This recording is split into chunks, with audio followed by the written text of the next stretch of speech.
관절염 하면 우리는 당연하게 무릎을 떠올리게 되죠. 더불어 퇴행성 관절염은 노년층에게 일상적인 병으로 통하는데요. 실제 통계를 살펴봐도 무릎 관절염의 유병률이 압도적으로 높습니다. 하지만 모든 관절염이 무릎만을 의미하는 것은 아닌데요. 생각보다 많은 사람이 무릎이 아닌 발목 관절염으로 고생하는 걸로 알려졌습니다. 발목 관절에 발생하는 골관절염은 발목을 이루고 있는 뼈들인 경골, 비골, 고골의 연골들이 여러 가지 이유로 퇴행성 변화에 따라 닳아 없어진 것을 관절염이라고 합니다. 사지에 발생하는 대표적인 무릎 관절이나 고관절의 골관절염과 비교해 볼 때 공통적인 점도 있지만 발목 관절이 해부학적, 생역학적, 생화학적으로 다른 관절에 비해 독특한 특성을 가지고 있기 때문에 여러 가지 면에서 다른 양상을 보이게 됩니다. 관절염 대다수를 차지하는 무릎 관절염은 주로 노화에 의해 발생합니다. 전체 환자의 80% 이상이 50대를 넘는다는 사실이 그를 뒷받침하는데요. 하지만 발목 관절염 환자의 70%는 뇌상에 의해서 발생하는데 좀 더 정확하게 말하면 발목 인대가 파열됐거나 골절 등이 생겼을 때 이를 방치해 발목 관절염으로 악화하는 것인데요. 상황이 이렇기에 발목 관절염 환자는 무릎 관절염과는 다르게 20, 30대 환자를 흔하게 찾아볼 수 있습니다. 발목에도 관절염이 잘 생기나요? 라고 흔히 환자들이 자주 물어보시는 질문입니다. 그만큼 발목은 무릎, 고관절, 척추, 수부에 비해 1차성, 즉 의상 없이 발생하는 관절염의 빈도가 낮습니다. 이는 발목 관절은 첫 번째로 상합적이라고 해서 딱 맞는 관절이며 안정성이 있고 다른 관절에 비해 움직임이 제한적인 관절이라는 점, 두 번째로 발목 관절은 연령이 증가해도 관절 연골의 강도가 감소하지 않고 세 번째로 다른 관절의 연골에 비해 연골 분해 작용이 적기 때문입니다. 반면 골절이나 반복된 염좌 등에 의한 2차성, 즉 외상에 의한 관절염은 흔한데 이는 첫 번째로 연골의 두께가 얇고 두 번째로 무릎이나 고관절에 비해 같은 하중을 받지만 접촉면이 적어 일부가 손상되면 남은 연골에 가해지는 스트레스가 급격히 증가하기 때문입니다. 발목 관절염 환자들의 이야기를 들어보면 과거에 골절을 당했거나 심하게 다친 후 만성적으로 발목을 접질렸던 경우가 많습니다.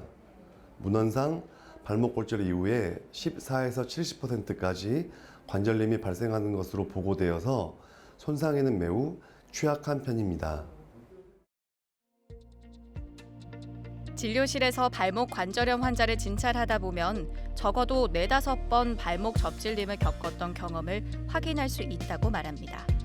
건강보험 심사평가원 통계에 따르면 지난 한 해에만 약 130만 명 이상이 발목 염좌로 병원을 찾았는데요. 문제는 우리가 흔히 발목이 삐었다고 표현하는 발목 염좌 증상으로 병원에서 적절한 치료를 받은 경험자는 30%도 되지 않는다는 겁니다. 발목 관절염의 가장 주된 증상은 통증입니다. 환자분들은 통증은 주로 발목의 앞쪽이나 안쪽 또는 발등의 깊은 곳에서도 느껴진다고 합니다. 또한 많은 환자분들이 관절 운동의 강직을 호소하는데 아침에 심하고 활동을 하면 점차 완화되는 양상을 보입니다. 그리고 발목의 모양이 변하기도 하는데요. 주로 내측으로 꺾이고 점점 변형이 진행됩니다. 발이 종아리 측보다 앞쪽으로 이동하는 경우가 흔합니다. 사실 무릎 관절과 다르게 발목에는 관절염이 잘 오지 않습니다. 그 이유는 발목은 무릎과 달리 상당히 안정된 구조로 돼 있기 때문인데요. 우리 체중의 대부분을 발목이 받아내지만 무릎보다 관절염이 오는 경우는 10분의 1 수준에 불과합니다. 그런데 발목 관절염이 오는 경우는 우선 자주 발목을 다침으로써 불안정성이 생겨 서서히 발목 관절염이 진행될 수 있는 건데요. 발목을 많이 접질리거나 다쳐서 불안정성이 생긴 경우라면 3, 40대에도 발목 관절염이 올 수 있습니다. 발목 관절염의 치료 시기를 결정할 때 치료 선택 방법을 선택하기 위해 주로 사용되는 분류 방법 중 다카쿠라 분류 방법을 많이 쓰는데요. 4단계로 이루어져 있습니다. 이 중 1단계는 초기 단계이며 2단계와 3단계 중 일부는 중기 단계, 3단계 일부와 4단계는 진행된 상태부터 말기 상태입니다. 증상이 없을 때와 환자분이 연세가 많아 활동량이 적을 때 또는 전신 상태가 좋지 않으실 때에는 약물이나 주사 치료 같은 보존적 치료를 하게 되고, 중기 관절염에서는 관절 간격을 회복하여 단계를 낮추는 과상부 교정 절론술이라는 수술을 할 수 있습니다. 어느 정도 진행된 상태나 말기 상태에서는 예전부터 많이 시행되어 오던 발목 관절 요합술이나 최근 각광받고 있는 인공관절술을 시행할 수 있습니다. 둘 다 장단점이 있습니다. 과거에는 인공관절 치환술의 높은 실패율로 인해 발목 요합술이 치료의 정설로 받아들여져 왔습니다. 하지만 요합술에 따른 관절 운동 범위의 소실, 하지의 생역학적 변화, 보행의 변화 및 인접 관절의 퇴행성 변화 등은 장기 임상적 결과에 영향을 미치기 때문에 이러한 단점을 극복하기 위해 인공관절 치환술에 대한 연구가 점점 더 진행되고 있습니다. 최근 치환물의 디자인, 수술기구와 수술기법 등의 발전으로 인하여 만족할 만한 결과를 보임에 따라 인공관절 치환술의 시행이 점점 더 늘어나고 있는 추세입니다.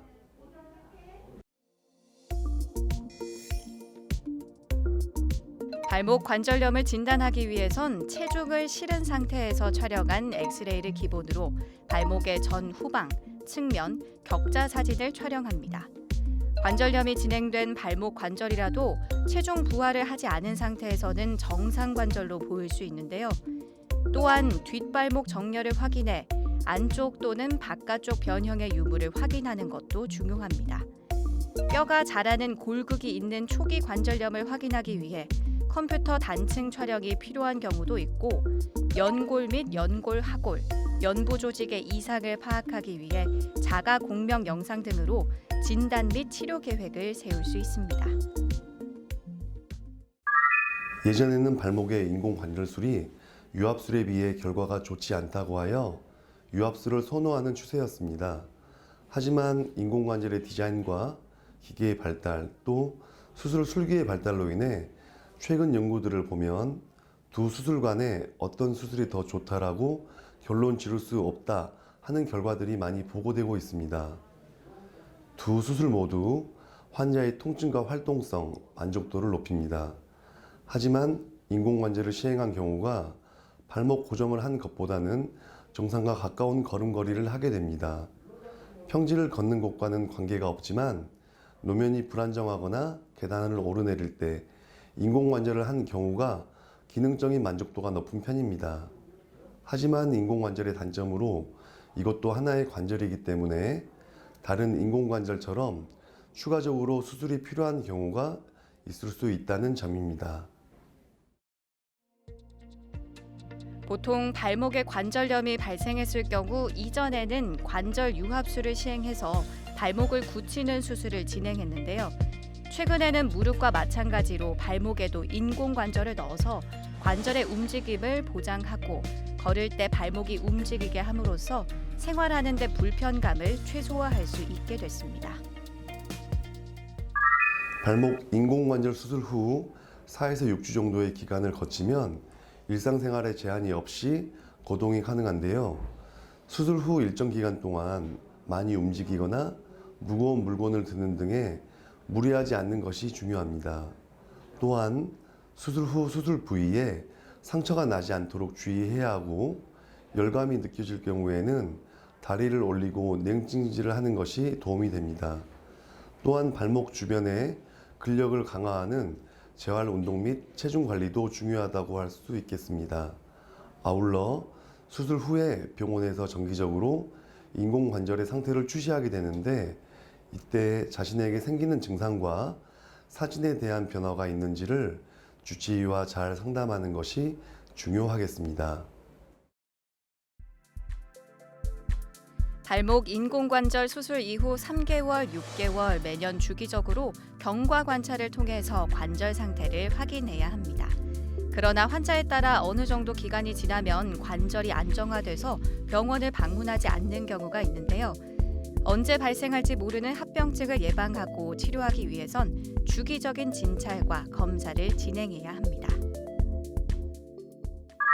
발목 관절염의 예방법으로는 외상성 관절염의 빈도가 높은 만큼 외상 후에 초기 치료가 중요합니다. 즉, 발목 골절이 발생했을 경우 1차 수술을 잘해서 발목 격자의 해부학적인 정복을 이루는 것이 중요하며, 반복적인 염좌의 경우에도 방치하지 말고 필요한 경우에 초기에 보존적 치료와 수술적 치료를 통해 관절염으로의 진행을 막는 것이 중요합니다. 또한 초중기 관절염의 경우 관절 보존 술식으로 말기 관절염으로의 진행을 방지할 수 있으므로 지속적인 발목 통증이 있는 경우 조기에 내원하여 정형외과 전문의와 상의하는 것이 중요하겠습니다. 여기서 잠깐! 잘못된 의학 상식을 바로잡아 건강도 지키고 상식도 키우는 Yes or No. 발목 인공관절은 다른 인공관절보다 수명이 짧은가요? 현재까지는 맞는 얘기입니다. 이전에는 발목의 인공관절이 다른 인공관절보다 수명이 짧았던 것이 사실이었습니다. 하지만 발목 관절의 역학에 대한 이해가 늘어나고 기계와 수술 술기의 발달로 인해서 수명은 점점 더 늘어나고 있습니다. 최근 보고들을 종합해 보면 발목 인공관절의 수명은 수술 후 10년째 사용하는 경우가 전체의 70% 이상으로 만족스러운 결과를 보였습니다. 환자에 따라 다르겠지만 15년 이상의 수명을 갖는 것으로 알려져 있습니다. 잘못된 의학 상식 깨치기 Yes or No. 두 번째. 인공관절 수술 후 발목에서 인공관절이 맞물리는 소리가 들린다는데 사실인가요? 그럴 수 있습니다. 인공관절 후에 잘 지내시다가 합병증으로 인공관절의 중간 부분의 부품이 마모되거나 탈구가 될 수 있습니다. 아주 흔하게 발생되는 것은 아닙니다. 중간 부분의 부품에 문제가 발생하게 되면 새로운 부품으로 갈아주면 대부분의 문제는 잘 해결이 됩니다. 발목 관절염은 20, 30대부터 관리가 필요한 질환입니다. 만약 발목을 자주 접질리거나 접질린 이후 통증이 있거나 어떤 골절과 같은 외상을 입었다면 더욱더 발목 건강에 관심을 기울여야 하는데요. 만약 이상 증상이 있다면 방치보단 병원에 바로 내원해서 통증을 완화하고 관절염으로 진행될 수 있는 가능성을 예방해야겠습니다. 환자분들이 대개는 조기에 병원을 찾지 않고 또한 병원에 오셔서 상담을 하고 수술을 권유받더라도 관절염이 많이 진행될 때까지 참고 기다리시다가 병원을 오시는 경향이 있습니다.